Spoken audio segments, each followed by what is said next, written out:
पिछले वीडियो में आपने देखा कि हम कैसे बाप पार्टी के नए सांसद राजकुमार रोध के गांव पहुंचे और उनके परिवार से मिलकर उनकी कहानी जानी।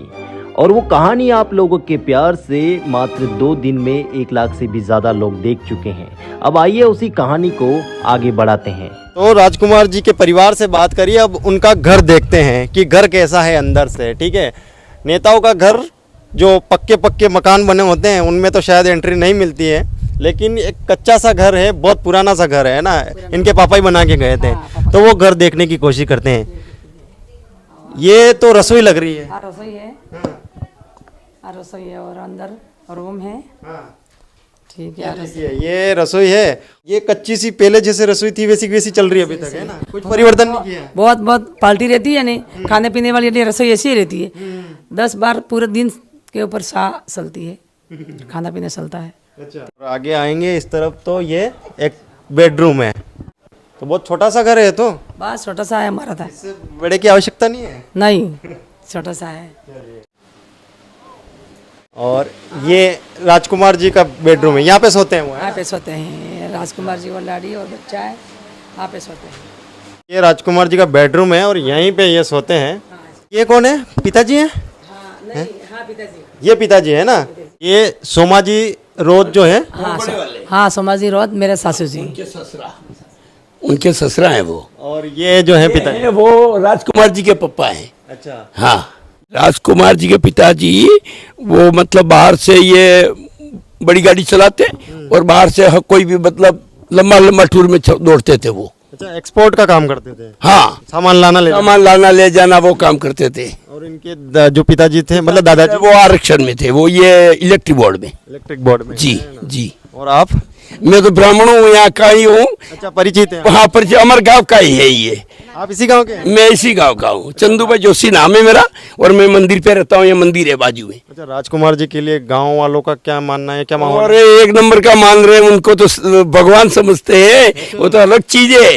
ये तो नहीं, गांव में लोगों का विरोध? नहीं, एक मतलब पब्लिक उनके लिए मर मिटी है। ऐसा है? हाँ, उनके लिए तो जादू, ऐसा समझ लो आप। तो ये बताइए मुझे, इतना प्रभावशाली व्यक्तित्व कैसे है राजकुमार? ऐसा हुआ कि देखो, ये मतलब क्या है कि छोटा इसके पापा गोद में फिर शांत हो गए। तो इसके बाद मतलब इसने इतना प्रभाव बढ़ाया, इसने पढ़ाई की, इसने मतलब स्कूल में भी मतलब वो अध्यक्ष रहा।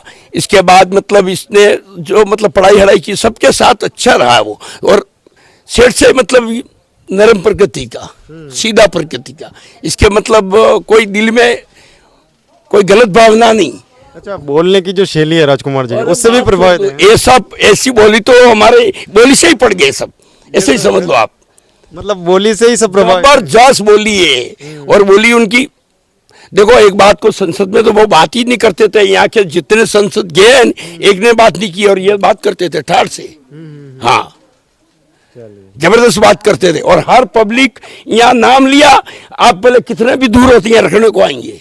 हाँ, चलो राजकुमार, चलो हम आते हैं साथ में, हमको आपको रखने को। हमने रैलियों में भी कवर किया तो लोग यूं बोलते हैं हम तो राजकुमार जी की जान देने के लिए तैयार। अलग चीज है, यूं बोल रहा हूँ ना आपको, अलग चीज है वो तो। राजकुमार जी और आपका रिश्ता कैसा है? मैं सुन रहा था कि लड़ाई झगड़े भी बहुत रहते थे पहले आपके। मैंने तो, ये छोटा है मेरे से 8-9 साल का, तो बड़ा किया है ये समझ लो।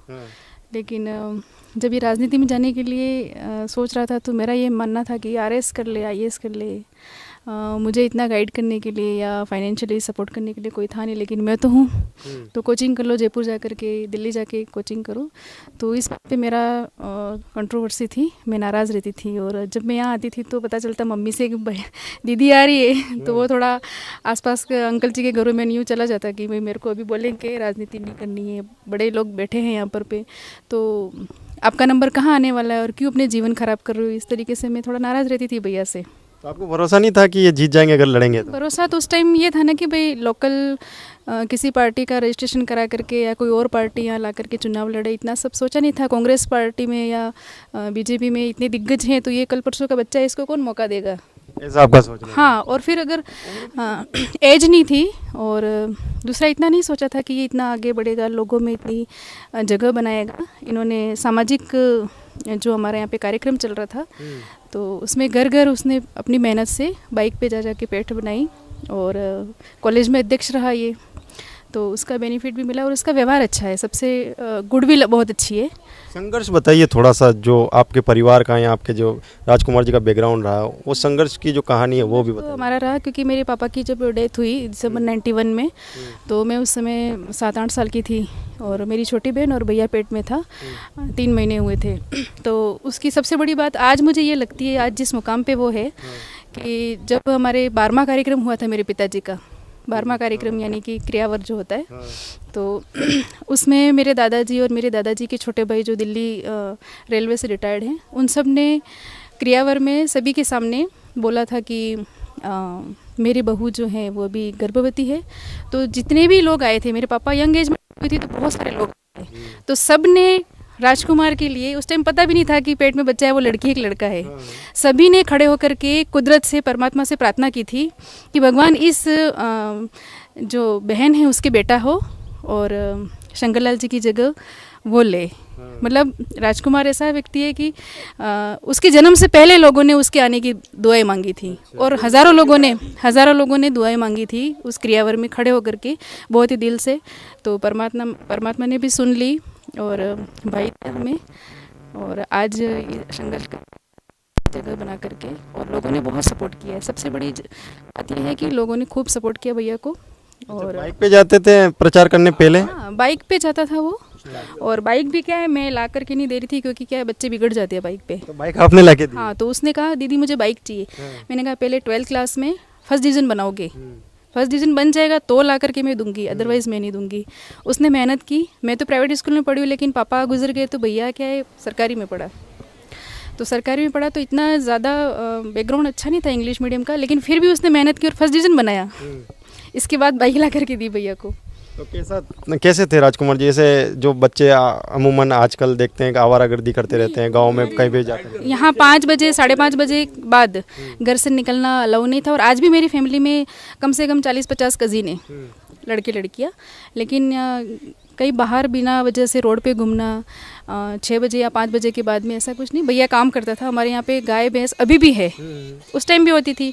तो मैं हॉस्टल में चली गई, इसके बाद भैया सारा काम करता था, और भैया को बचपन से खाना बनाना सिखाया, और वो आज भी बना लेता है। खाना बना लेते हैं? हाँ, अभी भी बना लेते हैं। MLA है और अभी सांसद बने ही हैं सभी की सपोर्ट से। लेकिन ऐसा नहीं है कि उनके अंदर कोई किसी प्रकार का अहंकार है।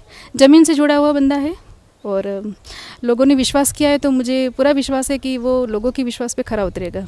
अभी भी डांटते थे कभी कुछ ऐसा हो छोटा मोटा? नहीं, अभी डांटने जैसी तो नौबत आती ही नहीं है, मैच्योर है वो। बट कोई बात होती है तो राय देती हैं अभी भी? हाँ, राय देती हूँ। मैं बताऊँ, इस मकान को हम डिसमेंटल करा सकते थे, लेकिन ये मेरे पापा की निशानी है, यादें हैं। और अभी भी इसी में रहते हैं? हाँ, हम इसीलिए रहते हैं कि हमारे पापा जो जिस मकान को बना के गए ना, हम उसमें अधिक से अधिक टाइम स्पेंड करना चाह रहे हैं।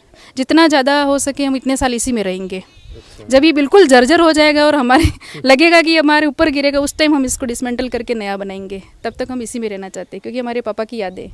तो ये घर है और इसी घर में अभी भी राजकुमार रोत रहते हैं, और उनका परिवार था जिनसे हमने बात करी, और बात करके बहुत अच्छा लगा। उम्मीद है आपको भी अच्छा लगा होगा।